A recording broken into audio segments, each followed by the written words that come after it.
trésor de Robert Louis Stevenson. Première partie, le vieux flibustier. Chapitre 6, les papiers du capitaine.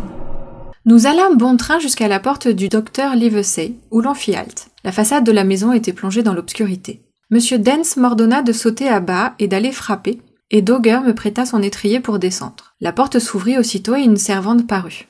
« Est-ce que le docteur Livesey est chez lui ?» demandai-je. Elle me répondit négativement. Il était rentré dans l'après-midi, mais était ressorti pour dîner au château et passer la soirée avec le chevalier. « Eh bien, garçon, allons-y, dit monsieur Dance. Cette fois, comme la distance était brève, je restai à pied et courus auprès de Dogger en me tenant à la courroie de son étrier. On passa la grille et on remonta l'avenue aux arbres dépouillés, entre de vastes et vénérables jardins dont le château, tout blanc sous le clair de lune, fermait la perspective.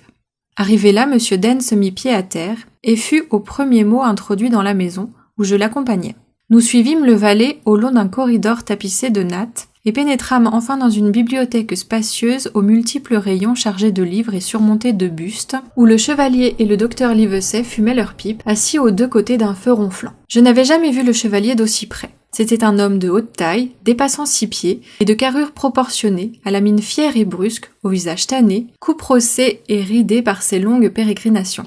Ses sourcils très noirs et très mobiles lui donnaient un air non pas méchant à vrai dire, mais plutôt vif et hautain. « Entrez, monsieur Dance, dit-il avec une majesté familière. »« Bonsoir, Dance, fit le docteur avec un signe de tête. « Et bonsoir aussi, ami Jim. Quel bon vent vous amène ?» L'inspecteur, dans une attitude militaire, débita son histoire comme une leçon, et il fallait voir les deux messieurs avancer la tête et s'entre-regarder, si surpris et attentifs qu'ils en oubliaient de fumer. Lorsque le narrateur leur conta le retour de ma mère à l'auberge, le docteur Livesey se donna une claque sur la cuisse, et le chevalier cria « Bravo !» en cassant sa longue pipe contre la grille du foyer. Bien avant la fin du récit, Monsieur Trelawney, tel était, on s'en souviendra, le nom du chevalier, s'était levé de sa chaise et arpentait la pièce. Le docteur, comme pour mieux entendre, avait retiré sa perruque poudrée, ce qui lui donnait, avec son crâne aux cheveux noirs et tondu ras, l'aspect le plus singulier. Son récit terminé, Monsieur Dance se tut. « Monsieur Dance, lui dit le chevalier, vous êtes un très digne compagnon. Pour le fait d'avoir passé sur le corps de ce sinistre et infâme gredin, c'est à mon sens une œuvre pie, monsieur, comme c'en est une d'écraser un cafard.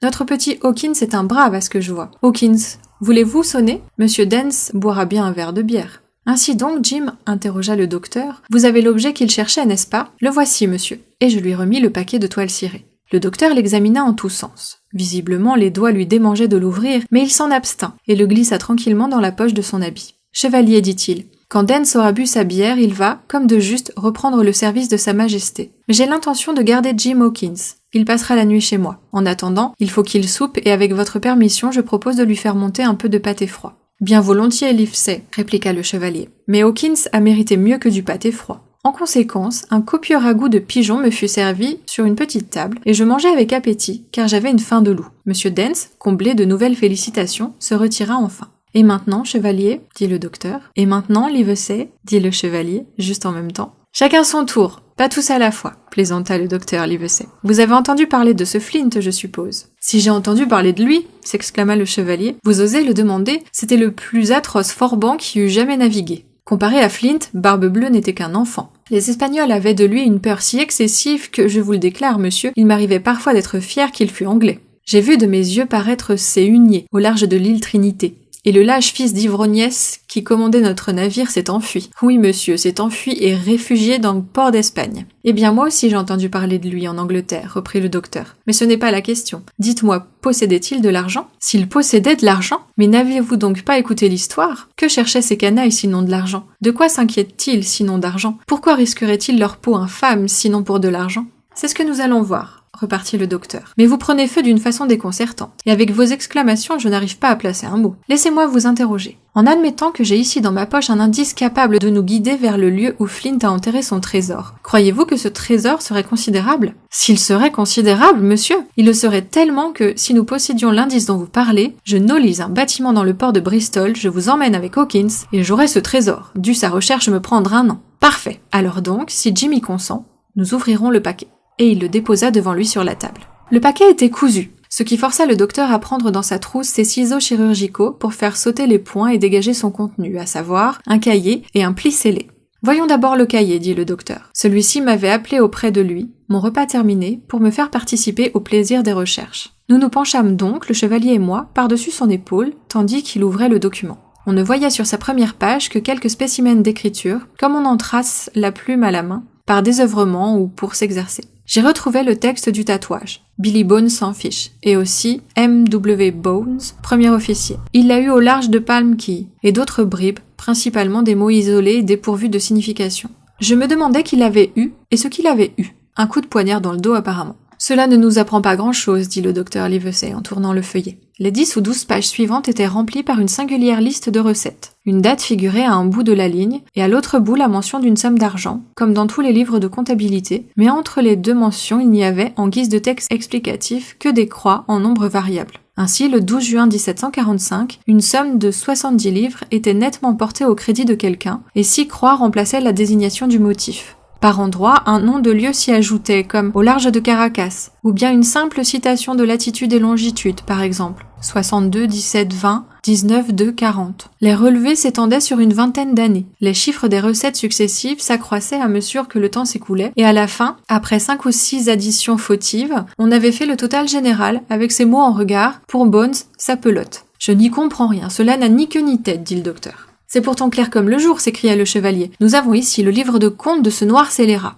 Ces croix représentent des vaisseaux coulés ou des villes pillées. Les sommes sont la part du bandit et pour éviter toute équivoque, il ajoutait au besoin quelque chose de plus précis. Tenez, au large de Caracas. Il s'agit d'un infortuné navire capturé dans ces parages. Dieu ait pitié des pauvres gens qui le montaient. Ils sont réduits en corail depuis longtemps. Exact, s'écria le docteur. Voilà ce que c'est d'être un voyageur. Exact. Et tenez, plus il monte en grade, plus les sommes s'élèvent. En dehors de cela, le cahier ne contenait plus guère que les positions de quelques lieux, notées sur les pages libres de la fin, et une table d'équivalence pour les monnaies françaises, anglaises et espagnoles. Quel homme soigneux, s'écria le docteur, ce n'est pas lui qu'on aurait roulé. Et maintenant, reprit le chevalier, à l'autre. Le papier avait été scellé en divers endroits avec un dé en guise de cachet, le dé même, qui s'est trouvé par moi dans la poche du capitaine. Le docteur brisa avec précaution les sceaux de l'enveloppe, et il s'en échappa la carte du Nil, où figuraient latitude et longitude, profondeur, nom des montagnes, baisse des passes, bref, tous les détails nécessaires à un navigateur pour trouver sur ses côtes un mouillage sûr. D'environ 9000 de long sur 5 de large, et figurant à peu près un lourd dragon dressé,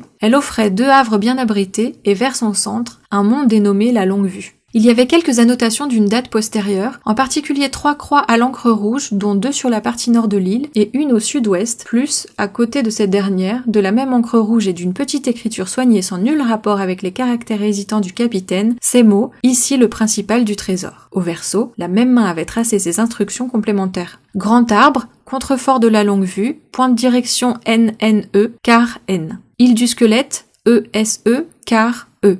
10 pieds. Les lingots d'argent sont dans la cache nord. Elle se trouve dans la direction du mamelon est, à 10 brasses au sud du rocher noir qui lui fait face. On trouvera sans peine les armes dans la dune de sable, à l'extrémité N du cap de la baie nord, direction E, quart N. Signé JF. Rien d'autre. Mais tout laconique qu'il était, et pour moi incompréhensible, ce document remplit de joie le chevalier et le docteur Livesey. Livesey, dit le chevalier, vous allez nous lâcher tout de suite votre stupide clientèle. Demain je pars pour Bristol. En 3 semaines, que dis-je, 3 semaines. 15 jours, 8 jours, nous aurons monsieur le meilleur bateau d'Angleterre et la fleur des équipages. Hawkins nous accompagnera comme garçon de cabine. Vous ferez un excellent garçon de cabine, Hawkins. Vous, Livesey, vous êtes le médecin du bord. Moi, je suis l'amiral. Nous emmènerons Redruth, Joyce et Hunter. Nous aurons de bons vents, une traversée rapide, pas la moindre difficulté à trouver l'endroit et de l'argent à gogo, à remuer à la pelle, à faire des ricochets avec pour le restant de nos jours. Trelawney, répliqua le docteur, j'irai avec vous, et je vous garantis que Jim en fera autant et ne rechignera pas à la besogne. Il n'y a qu'un seul homme qui m'inspire des craintes. Qui donc, monsieur? Nommez-moi ce coquin. C'est vous, riposta le docteur. Car vous ne savez pas vous taire.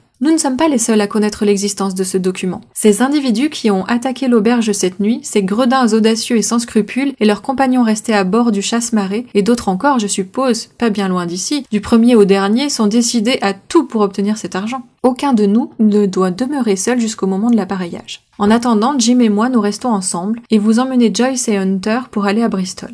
Mais avant et par-dessus tout, pas un mot ne doit transpirer de notre découverte. Livesey, vous êtes la raison même. Je serai muet comme la tombe.